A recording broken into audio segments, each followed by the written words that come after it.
Deus e eterno Pai, em nome do Teu Filho amado, Senhor Jesus Cristo, meu Pai, eu venho diante de Tua face, apresentar a vida do Teu servo diante de Deus, a qual vai ser o porta-voz do Espírito Santo de Deus nessa noite. A palavra do Senhor diz que nem só de pão viverás o homem, mas de toda a palavra que sai da boca de Deus. Daí o Teu servo, boca de Deus aqui nessa noite. Tenho certeza que o Senhor já deu uma direção para o Teu Filho, tenho certeza que já tem uma direção para as nossas vidas aqui neste lugar. Usa Ele com poder e autoridade, meu Pai, toma em Tuas mãos, abençoa Ele com o Teu poder e a Tua graça, cada dia mais, meu Pai, em nome de Jesus, que o Senhor venha repreender todo mal, toda seta maligna, tudo aquilo que não provém de Ti, meu Pai. Abra bem os nossos ouvidos espirituais para que nós possamos ouvir a Tua voz, para que nós possamos ouvir a direção do Espírito Santo de Deus aqui nessa noite, meu Pai. Toma a vida do Teu Filho em Tuas mãos, é o que nós pedimos, Senhor, e deixar que te agradecemos em nome de Jesus. Amém? Mas se agradecer a oportunidade, suas palmas ao Senhor.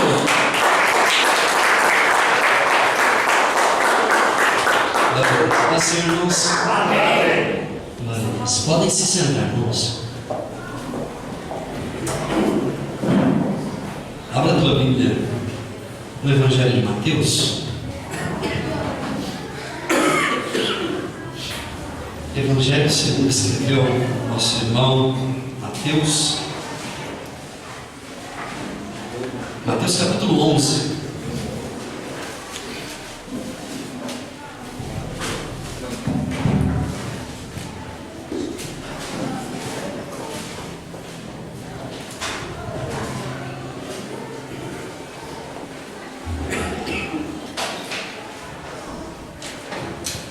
Mateus capítulo de número 11.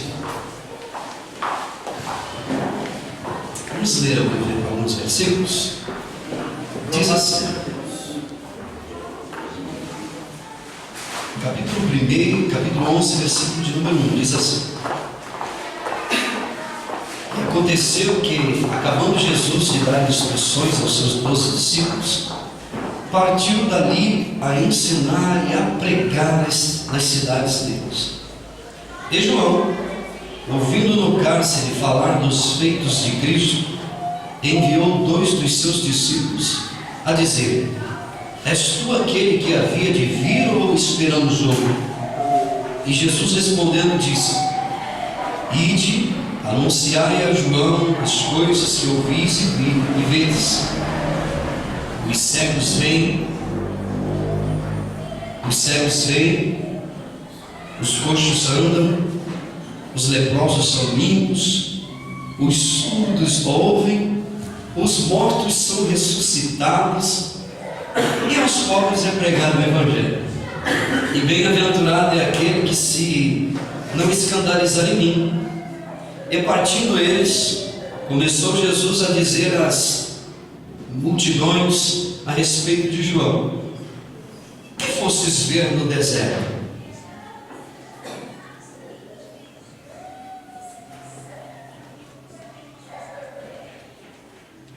Que fostes ver no deserto? Um homem ricamente vestido. Versículo 7, perdão. Começou Jesus a dizer à multidão: que fostes ver no deserto? Uma cana agitada pelo vento? Versículo 8: sim, que fostes ver? Um homem ricamente vestido? Os que se trajam ricamente estão nas casas dos reis. Mas então, que fostes ver? Um profeta? Sim, vos digo eu, e muito mais do que um profeta, porque é este de quem está escrito: eis que diante da tua face envio o meu anjo, e preparará diante de ti o caminho. Em verdade vos digo que entre os que de mulher têm nascido, não apareceu alguém maior do que João Batista, mas aquele que é menor no reino dos céus é maior do que ele. Versículo 12: desde os dias de João Batista até agora se faz violência para entrar no reino dos céus, e pela força se apoderam dele. Porque todos os profetas e a lei profetizaram até João. E se quereis dar crédito, é este o Elias que havia de vir. Quem tem ouvidos para ouvir, que ouça. Mas a quem assemelharei esta geração? É semelhante a meninos que se assentam nas praças, que clamam aos seus companheiros e dizem: nós tocamos flautas e vocês não dançam, cantamos lamentações e vocês não choram. Porquanto veio João, não comendo, isto é, jejuando, e bebendo, e nem bebendo, e dizem: tem demônios. Veio o Filho do Homem, comendo e bebendo, e dizem: eis aí um homem comilão e bebarrão, amigo de publicanos e pecadores. Mas a sabedoria é justificada por seus filhos. Só até aqui basta. Amém? Amém, irmão? Amém. Glória a Deus. Estou muito feliz de saber que já a princípio, logo de leitura, você já compreendeu a metade do texto, e a outra metade a gente compreende agora, né? Recentemente eu presenciei algo que para muitos talvez seja comum, infelizmente, mas eu presenciei algo. Eu fiquei dentro de um hospital durante mais de 1 hora, e eu presenciei um casal de cristãos, marido e mulher, e desde o momento que eles adentraram ali, eles estavam na minha frente, não teve como não perceber. Cada um puxou um celularzinho e eles ficaram brincando, jogando aqueles joguinhos. Eles estavam assim muito claro e transparente, não tinha como não ver. E eles ficaram mais de 1 hora e alguma coisa sem se falar e jogando o mesmo joguinho. Eu falei: Senhor, interessante. Eu fiquei assim, observando. E eu pensei, depois disso, falando com Deus, não baseado naquilo, não, mas baseado numa leitura que eu já havia feito, e Deus me trouxe à memória aquele momento que eu havia presenciado ali, em relação ao nosso conhecimento a respeito de Deus. Como o nosso conhecimento a respeito das coisas celestiais são tão pequenininhas. Como nós não conhecemos a Deus. Nós conhecemos de tudo, principalmente da tecnologia atual, mas a respeito de Deus nós conhecemos muito pouquinho. Por mais que nós tentemos ou que nós tenhamos conhecimento a respeito de Deus, o nosso conhecimento não é o suficiente para suportar o Evangelho. Vou repetir isso aqui. O conhecimento que nós temos, a igreja atual, essa geração, ela não tem conhecimento e nem suporte o suficiente para suportar o verdadeiro Evangelho. Por que eu estou dizendo isso? Por diversas vezes nós olhamos na Bíblia Sagrada Jesus realizando milagres. Jesus curou o doente, Jesus, inclusive o texto que a gente leu diz que os cegos viam, os aleijados andavam, os surdos ouviam. Olha que curioso isso. Os surdos ouviam, até os mortos eram levantados da sepultura, porém os pobres continuavam pobres. Tem nada a ver com essa cultura de hoje. Os cegos veem, lê o texto, está aqui. O surdo ouve, o aleijado volta a andar instantâneo, no encontro com Jesus. Até um morto levanta da sepultura, mas o pobre continua pobre. Por quê? Porque a maior riqueza de Jesus é a mensagem do Evangelho. O texto diz que aos pobres é anunciado a eles o Evangelho, não a teologia da prosperidade.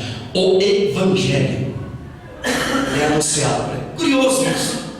E aí, Jesus, por diversas vezes, nós vemos ele realizando milagres, curando o cego, curando o mudo, o surdo, o aleijado e etc. Levantando gente da sepultura, diz a Bíblia, no último livro no último capítulo de João, no último versículo, que muitas coisas que Jesus fez não foram registradas, muitas e muitas. E aí a Bíblia usa uma linguagem que a gente chama de hipérbole, a linguagem do exagero.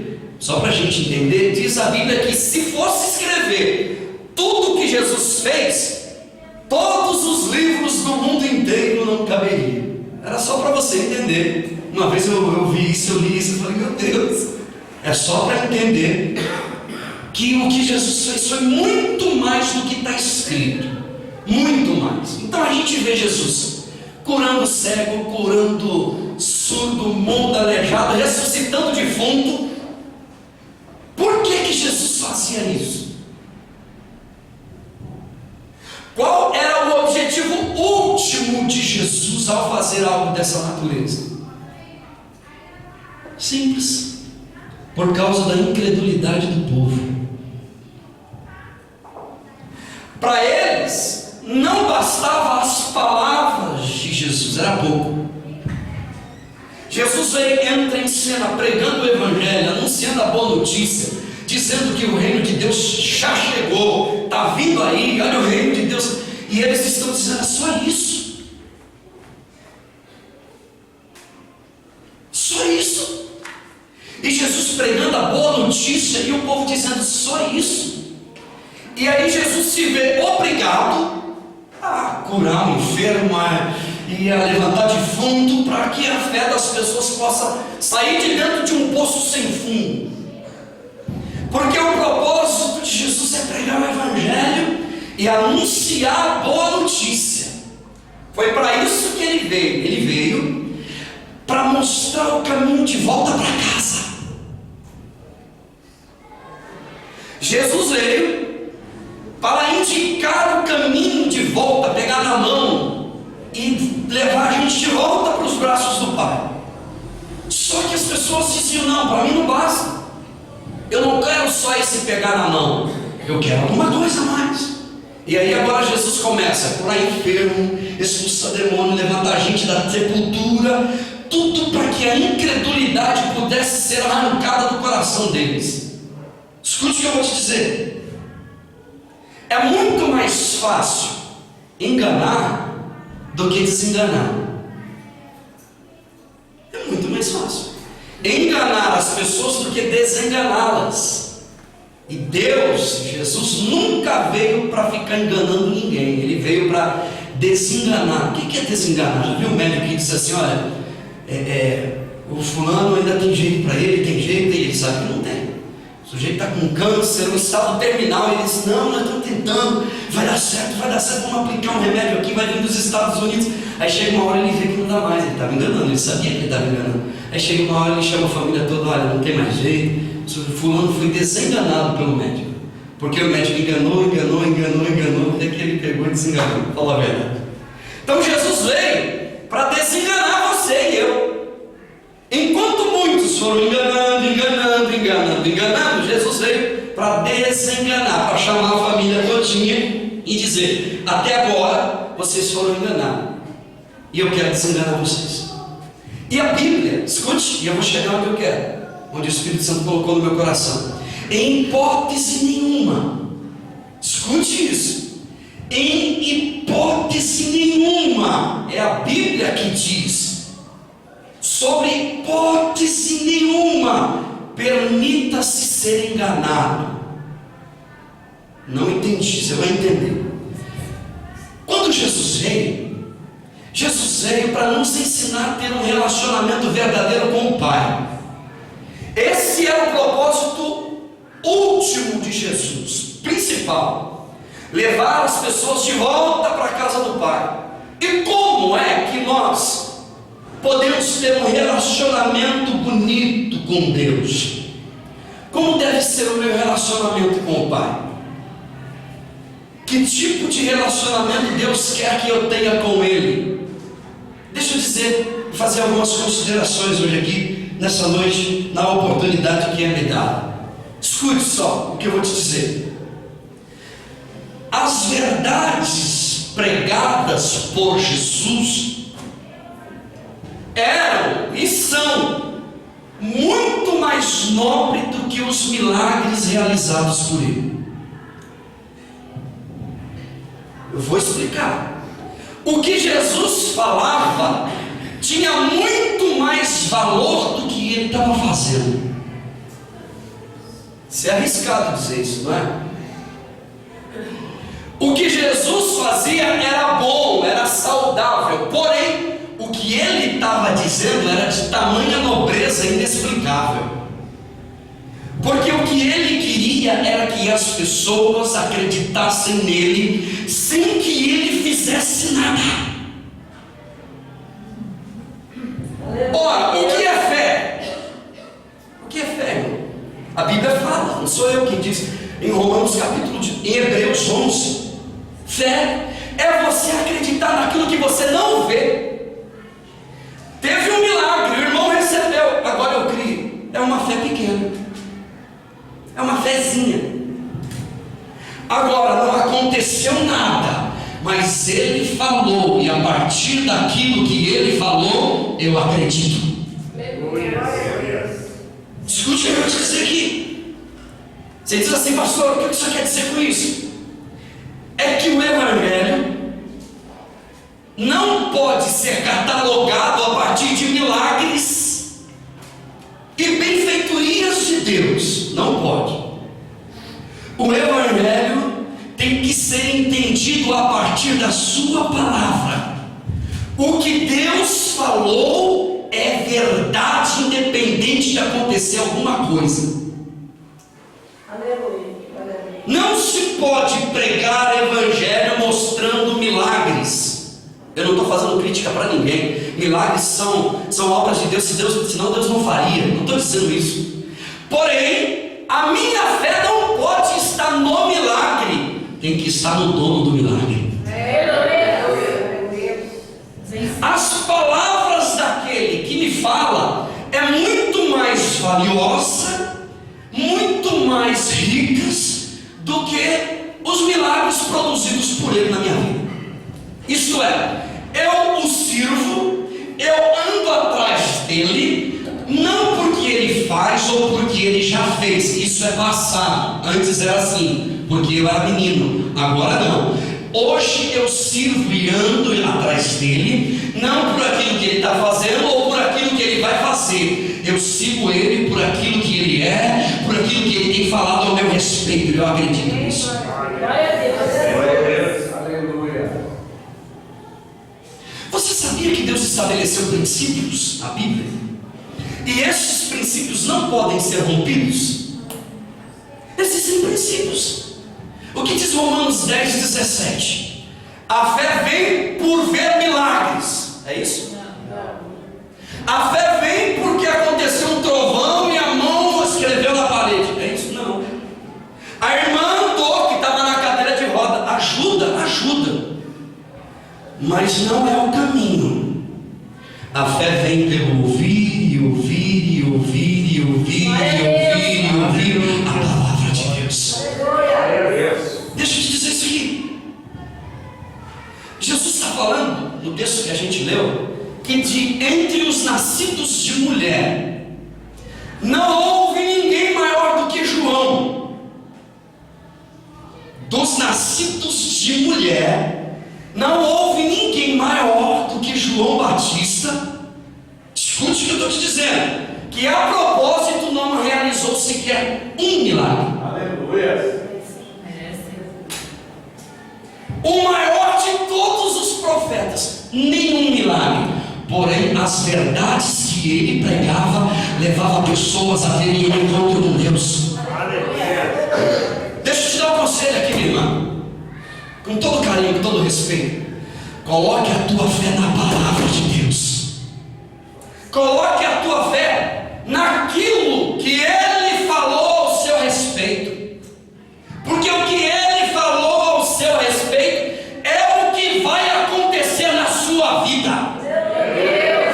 Independentemente da circunstância, independentemente do milagre, se veio, se não veio, se aconteceu, se não aconteceu, a palavra dele é sim e amém.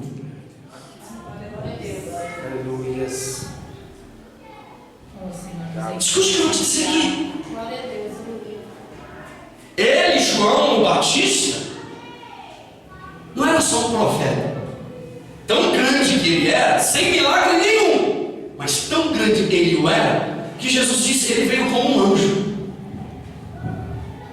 Mas um anjo tão poderoso que deveria ter feito muitos milagres. Sabe onde João Batista está? Dentro de um cárcere, dentro de uma cadeia. Ele poderia dar ordem aos anjos e dizer: eu determino agora 100 anjos aqui, 300 lá, e quebra essa corrente, pronto, sai para fora. Porque tudo que ligar na terra é ligado no céu. Chamaria os discípulos de João, que vão ligar aqui, vão fazer uma corrente forte. E não fez. Você sabe onde ele foi parar depois da cadeia? Hã? Você sabe? Pescoço na guilhotina. E nem por isso ele deixou de acreditar nas palavras de Jesus em relação à vida dele. Deixa eu te dizer isso para você. Essa geração aqui é uma geração incrédula, que precisa de viver milagre todo dia, senão não confia no Pai. Essa geração aqui, é uma geração que depende de milagre, que precisa todos os dias o milagre bater na porta dele, todo dia. Porque senão não acredita em Deus. Deixa eu te dizer, te dar um conselho nessa noite. Custe o que custar, aconteça o que acontecer, dure o tempo que durar, continue confiando nessa palavra. Ela não falha, ela não muda. Deus te chamou para caminhar pela fé. Deus não te chamou para ser menino. Deus te chamou não para ficar observando o vento, diz a Bíblia, que quem olha o vento não planta, não colhe, aí acaba não semeia, acaba não colhendo. Deus te chamou para viver sem ver nada. Se porventura não ver nada, continuar acreditando e olhando para Jesus basta. Deus te chamou para viver pela fé. E fé é isso.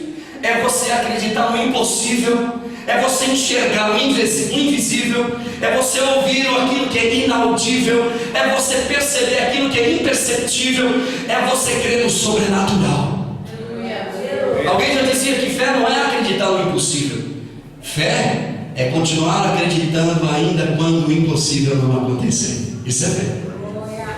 Porque crer no impossível a gente crê. Aí quando ele acontece, a gente crê mais ainda, porque aconteceu. E quando ele não acontece? Deixa eu te dizer isso aqui. Essa geração é uma geração que não aguenta o Evangelho. Essa geração é uma geração que não aguenta esse Evangelho. Por isso, precisa de milagre todo dia. E se não tiver milagre, não acredita no Senhor. Graças a Deus pela vida de muita gente que, independente de milagre, independente de ver alguma coisa, continua na presença de Deus. Continua diante do Senhor todos os dias. Dia desse eu fui pregar numa igreja. Sei que eu não vou voltar lá muito, cara. Eu sei que eu não vou. Mas eu vou pregar esse evangelho aqui, simples, irmão, com muito respeito. Eu sei o que é ser um pastor e cuidar de ovelha. Eu estava pregando o evangelho, na minha retaguarda, um monte de gente de cara feia. Não gostei. Não chamamos você para que tinha que passar a mão nas minhas ovelhas, cuidar dela. Não era para falar isso, vai magoar. Ora, é claro que não entende. Passa um dia inteiro na frente da televisão, jogando joguinho. Os pastores, eu conheço um monte de pastor, joguinho todo dia, horas e horas no joguinho. E aí quando vai pregar, é igual o político, blá blá blá, blá blá blá, blá blá blá. E o culpado do político tá blá blá blá e entrar dentro de casa são as pessoas que ainda dão condição para ele continuar falando blá blá blá. Uma geração doente com o coração desmaiado. Coração desmaiado. Um coração desmaiado, irmão, é um coração que só aceita ouvir aquilo que agrada. Um coração desmaiado é aquele que só aceita ouvir aquilo que a carne dele agrada e obedece. Mas um coração ativo na presença de Deus e vivo, tudo que Deus fala é verdade para ele. Onde já se viu um pai que só fica assim no filho? Meu filho, você tá bonzinho. Levou nota vermelha na prova, tudo bem, meu filho, vai dar certo. Aí eles obedecem a mãe, manda a mãe para aquele lugar, tudo bem, meu filho. filho. A Bíblia diz que Deus corrige e Ele castiga a quem Ele ama. Está na Bíblia. Está na Bíblia, irmão. Escute, em primeiro lugar, os milagres de Jesus não eram mais nobres do que o que Ele falava. O que Ele falava era muito mais nobre do que os próprios milagres que Ele fazia. Segundo lugar, no geral, os milagres urgentes, os milagres urgentes de Jesus eram como alavancas para aqueles que não tinham paciência o suficiente para esperar o tempo de Deus. No geral, os milagres, já viu essa campanha do milagre urgente? Hoje em dia tem até pessoas que provocam milagre. Já viu essa história? Os provocadores de milagre. Por quê? Porque se não vê milagre, a fé diminui. Se não acontecer o milagre, eu não vou mais, eu desisto. Não quero saber de Jesus. Eu preciso de ver o milagre na minha vida. Então o que é que Jesus fazia aqui? No geral, os milagres dele, urgentes de Jesus, são como uma catapulta para aqueles que não possuíam fé o suficiente para aguardar o tempo de Deus na vida dele. Não estou falando de se acomodar, de comodismo. Escute, deixa eu te dizer isso aqui. Existe apenas um relato na Bíblia que é nobre, que sobressaiu toda aquela multidão até os discípulos de Jesus. Existe apenas nos Evangelhos, um relato que foi fenomenal, que foi a história de um moço que a Bíblia chama ele de centurião, que morava na cidadezinha de Cafarnaum. Só ele. Todos os outros deixavam Jesus indignado, triste, chateado, mas esse deixou Jesus de boca aberta. Jesus disse: nem em Israel eu vi tamanha fé. Jesus chega para aquele homem pedindo socorro: Senhor, eu preciso de ajuda, meu servo está doente. E Jesus disse: eu vou lá na tua casa. Se fosse hoje, vem mestre, vem. Ele disse: não precisa. Fala uma palavra só. Não precisa mais nada, fazer sinal, fazer aqui. Não precisa. Fala o que eu estou vendo? Não precisa. Fala uma palavra só. Não precisa, é isso que te digo, eu estou vendo. Não precisa? Não. Fala uma palavra. Se o Senhor falar uma palavra, do jeito que o Senhor falar, vai acontecer. Jesus, nunca vi isso, nem em Israel. Em outras palavras, nem lá dentro da igreja, no meio do meu povo, nem aquela gente, nem lá. Deixa eu te dizer isso aqui, por favor. Ainda que as circunstâncias dizem o contrário na tua vida, ainda que você esteja vivendo o contrário daquilo que, aparentemente o contrário daquilo que a Bíblia fala a teu respeito, creia na palavra de Jesus. Aleluia. Creia no que Deus prometeu para a tua vida. Ele disse: Senhor, uma palavra me basta. Sabe por quê, Senhor? Porque eu creio que a tua palavra tem poder. Querido, você está aqui, eu quero dizer isso para você: uma palavra te basta. Uma palavra que não precisa de muita coisa. Uma única palavra verá milagre dentro da tua casa. E o milagre não é para você crer, porque você crê. Agora eu creio, não. Você está aqui, se você está aqui é porque você acredita, ou não? Eu não quero que Deus realize milagre na minha vida para que eu passe a crer. É porque eu preciso de coisas resolvidas na minha vida. Mas eu creio no poder da palavra de Jesus, ela me basta. Uma única palavra me basta. Jesus disse em João, no capítulo 20, se não me falha a memória, ele diz assim: olha, eu fiz todos esses milagres aí porque a minha palavra não bastou para eles. Eu preguei o Evangelho, eu mandei eles se arrependerem, eu anunciei a boa notícia, eu falei de tudo, mas não bastou. Então eu fiz todos esses milagres para que eles creiam em mim, porque a minha palavra não bastava para ela. Oh, irmão, que nós não sejamos como uma geração incrédula, um coração desmaiado. A mensagem, a boa notícia não foi o suficiente para eles. Permita-me eu te fazer uma pergunta nessa noite com muito respeito. Você pensa que Deus é menino? Você pensa que Deus é algum garotinho que fala e esquece? A Bíblia diz assim em Isaías: porventura tendo ele falado, não realizará? Porventura tendo ele dito alguma coisa, não o fará? Ele é santo, tudo que ele fala acontece.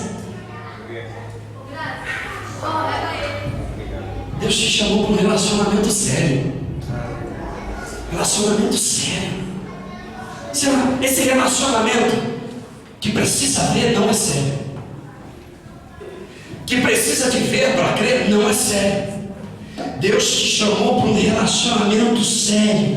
E um relacionamento só é sério quando há confiança.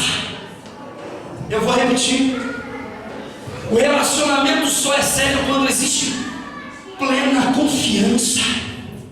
Não está acontecendo nada, aparentemente.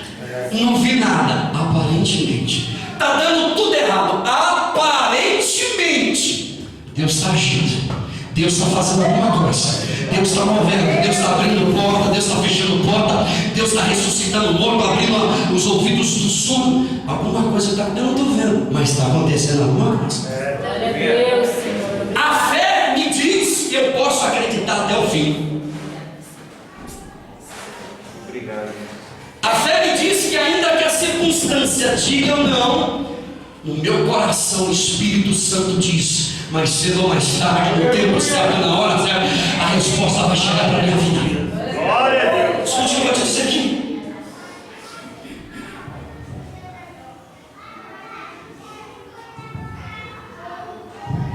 Você diz assim: pastor, será que Deus está me vendo?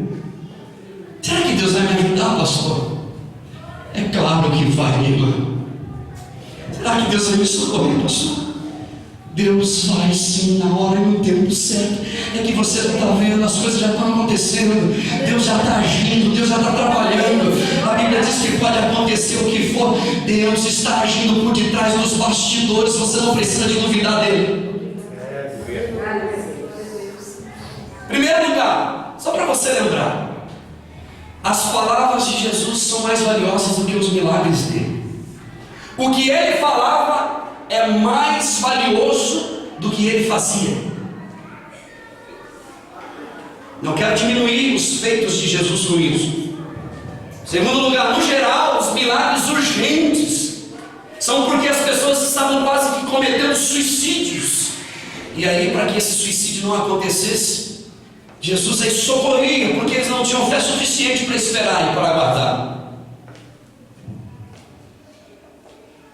Terceiro lugar, eu já estou terminando.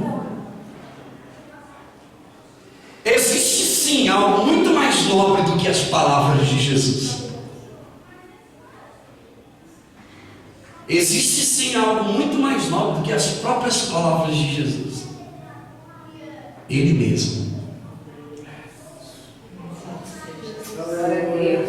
Mais poderoso do que as suas palavras, só Ele mesmo. Nem milagre, nem nada, só Ele. Se as palavras de Jesus não fazem efeito no meu coração, se as palavras de Jesus não movem o meu coração em relação a Ele, então que eu deva confiar e segurar pelo menos na pessoa dele. Escute o que eu vou dizer. Como se relacionar com o Eterno de maneira adequada? Como se relacionar com Deus de maneira sadia? Deixa eu te dar só um conselho aqui. Altere a sua percepção de quem Deus é. Como é que eu posso me relacionar com Deus de maneira plausível? De que Deus olhe para mim e diz assim: aquele ali me serve não por causa de milagre e por causa de nada. Ele me serve simplesmente porque ele me ama. Aleluia. Há uma diferença do marido que está do lado da mulher por causa das crianças ou que está do lado dela por causa dela. Há uma diferença grande. Da mulher que está do lado do marido por causa das crianças, não vai embora por causa dos meus filhos. Do marido ou da mulher que está do lado do outro por causa dele. Há uma grande diferença. Com Deus é a mesma coisa. Eu não estou com Deus porque eu sei que Ele vai me dar um carro novo, uma casa nova, e Ele vai abrir porta e abrir o céu e eu vou sentar lá junto dele e vou comer daquele banquinho. Não é nada disso. Eu quero ir para o céu, eu quero ir para o céu. Não. Não. Como me relacionar com Deus de maneira bonita e saudável? Eu tenho que alterar as minhas percepção, ou a minha percepção de quem Deus é. Existem duas cláusulas que precisam ser trabalhadas dentro do meu coração. Quais são elas? A voz de Deus e a minha percepção de quem Deus é. Uma é a voz de Deus, outra é a voz da minha consciência, do meu coração. Aí a pergunta é: você fica com a sua voz que está dizendo, será que vale a pena? É balela isso aí? Ou você fica com a voz de Deus que está bradando no teu coração todos os dias para você entregar o teu caminho ao Senhor? São duas cláusulas que precisam ser trabalhadas dentro de nós. Eu creio em Deus não porque Ele provou alguma coisa para mim. Aliás, Deus não precisa de provar nada. Quem tem que provar alguma coisa sou eu. Ele é Senhor de tudo. Ele domina todas as coisas. O meu relacionamento com Deus não pode ser baseado naquilo que aconteceu, ou que vai acontecer, ou que deixou de acontecer. Não pode. Se deu certo, eu estou com Deus. Se deu errado, continuo com Deus.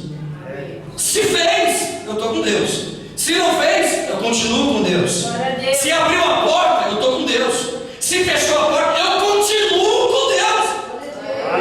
Porque sem Ele eu estou perdido e mal pago, como diz o ditado aí falando. Então eu sirvo a Ele porque Ele é muito bom demais. É bom a beça. Porque por mim, do lado de cá, o que eu mereço, Ele sabe o que eu mereço. O que nós merecemos? Sabe por que eu creio nele? Porque Ele é santo. O santo não mente. O santo não engana. O santo não manipula. O santo não sobe aqui e fica blá blá blá enganando você. E depois você fala, então tá bom, eu estou aqui, toma meu voto. Aí depois ele faz besteira. Não. O meu santo diz assim: vem comigo, caminha do meu lado, entrega o teu caminho para mim, e tudo que você fizer, eu vou andar junto de você, eu serei a tua sombra, a tua direita. Tudo que você andar, o caminho que você trilhar, eu vou andar junto com você. Todos os teus projetos, todos os teus sonhos, todos os teus propósitos, tudo eu vou cuidar muito bem. Eu vou direcionar você. Escute o que eu vou te dizer, eu já vou terminar. Ou você fica com as verdades do Evangelho, que é o próprio Cristo, ou você fica com a sua incredulidade, ou você fica com a palavra de Jesus, ou você fica com os seus sentimentos que estão dominando o teu coração, que não deixa você se abrir para a verdade do Evangelho. Escute o que eu vou te dizer. Não permita que os processos da vida roubem você dessa realidade. Não permita que a circunstância te roube dessa verdade.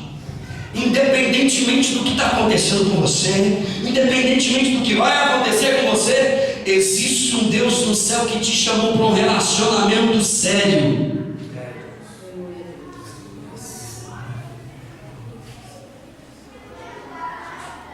Escute, não tente dar um jeitinho nas coisas de Deus. Você lembra de Abraão? Você lembra? Tentou dar um jeitinho, que besteira que fez. Aquieta o teu coração,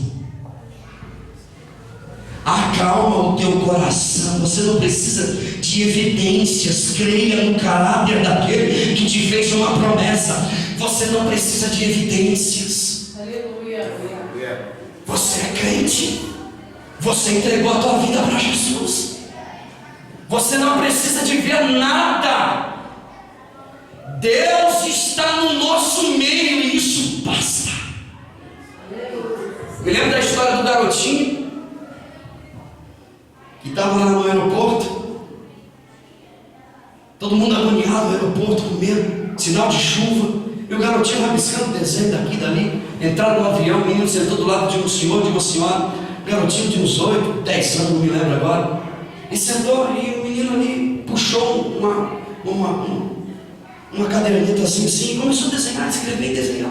E pintava o desenho do avião. O avião pegou uma tempestade e começou a... E o pessoal tudo com medo, suando, e aquela tempestade intensificando cada vez mais. E o menino ali desenhando. E a senhora olhou assim, o homem e o menino no meio. O garoto, você não está com medo não?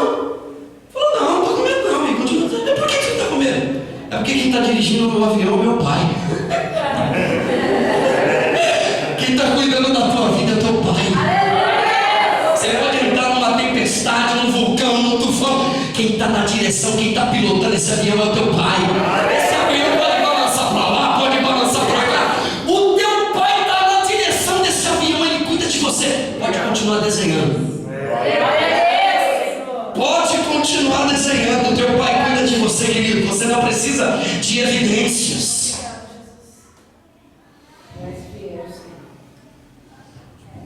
Eu já termino dizendo, esse termo pai na Bíblia, ele é usado só no Evangelho de João mais de 120 vezes, para as pessoas entenderem que Deus, que é pai, cuida da gente, zela pela vida da gente. Aconteça o que acontecer, não permita que o teu coração se volte para essas coisas. Não há necessidade de evidências. O Senhor já fez tudo por você. Está tudo consumado. Essa geração é uma geração confusa, sem direção. Por que o texto diz assim? Essa geração são como crianças que sentam na calçada da casa, da rua, e dizem assim: nós cantamos violão aqui, tocamos uma flauta e vocês não dançam. A gente chora e faz aquela cantarolagem toda porque vocês não choram, vocês não lamentam. Uma geração confusa, não sabe o que é, não sabe se canta, se dança, se reclama, se murmura ou se agradece. Afinal de contas, o que vocês querem? Em outras palavras, João veio jejuando, orando, jejuando 3, 4 dias direto, talvez até mais. E vocês disseram que ele estava cheio de demônio, porque não comia. O demônio que está sustentando. E quando veio Jesus, que comia, que bebia, não que não jejuava, mas que comia, que bebia, vocês falam que é do demônio também. Afinal de contas, o que vocês querem? Deixa eu te dizer, eu termino dizendo, eu ia dar um tempo para essa mensagem, não tem. Eu quero dar agora no final. Você é muito importante para Deus. Deus faz as coisas bem feitinhas, eu passei agora. Você é muito importante para Deus. Não se deixe ser levado por essas coisas. Não deixe que o mundo te leve, mulher. Não deixe ser roubado pelas preocupações dessa vida. O teu pai está no piloto desse avião. Aconteça o que acontecer, pode ter turbulência, tempestade. O teu Deus está cuidando de você. O teu barco não vai afundar. O teu navio não vai entrar em crise, em parafuso. Ele está cuidando de você. Fique de pé, por favor. Eu quero chamar a evangelista Maria Chaves aí cá, meu filho. É você mesmo. Traz a Bíblia. O teu Deus cuida de você. Viu? Você não precisa de ficar, Senhor, eu não estou vendo nada, não acontece, não precisa. Sabe por que não acontece? Porque você é maduro o suficiente. Meu Deus. Você é maduro o suficiente para suportar e saber que você não precisa de catapultas, de milagres urgentes, desesperadores. Você precisa de um Jesus do teu lado cuidando de você todo dia. Eu quero fazer uma oração, quero passar para a evangelista Maria Chaves, peguei ela de surpresa, para ministrar a ceia, primeira carta aos Coríntios, capítulo 11. Depois você briga comigo, agora não. Brincadeira. Fica de pé, você que puder, por favor. Eu quero fazer uma oração nesse lugar. Quero agradecer a Deus porque Deus tem realizado milagres e milagres aqui nesse lugar. Milagres e milagres. Quantas orações, né? Quantas orações. Quantos milagres têm sido contados aqui Mas não é por causa desses milagres que nós estamos aqui. É verdade. Nós estamos aqui por causa dele, por causa dessa pessoa, por causa desse nome. Não há outro nome que deve ser lembrado, nem aqui, nem em lugar nenhum. Só Jesus. Só Ele. Feche os seus olhos. Nosso Deus e nosso Pai, eu quero te agradecer, Senhor, porque nós não precisamos.